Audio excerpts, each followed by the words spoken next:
嗨，大家好，这里是上师厨房。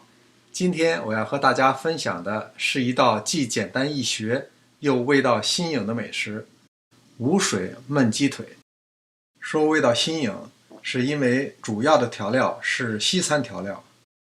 先来做一碗腌料，这是8瓣蒜切的蒜末，1汤匙盐，1汤匙西芹碎，2汤匙牛至，也叫披萨草，味道比较重，您可以根据自己的喜好适当减量。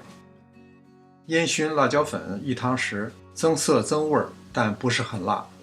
半茶匙胡椒粉，适量的柠檬皮，橄榄油100毫升。最后再挤点柠檬汁，如果喜欢甜味的，可以加少许糖或蜂蜜。然后把这些调料拌匀备用。要想快速腌入味儿，就要给鸡腿先松松筋骨。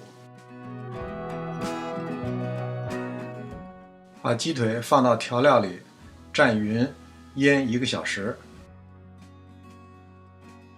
高压锅底部铺几片紫甘蓝叶，再放入适量的葱、姜。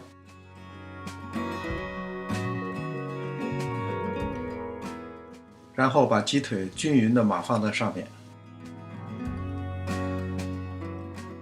最后腌料也一起倒进来，一点水也不用放，不用担心干锅。启动家禽烹饪键，烹饪结束，自然降压以后再开盖。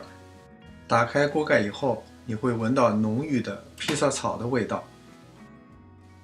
下面垫的紫甘蓝叶也很好吃。鸡腿这么做简单快捷，味道十足，希望您能喜欢。临走前别忘了点赞订阅，这里是上师厨房，我们下次再见。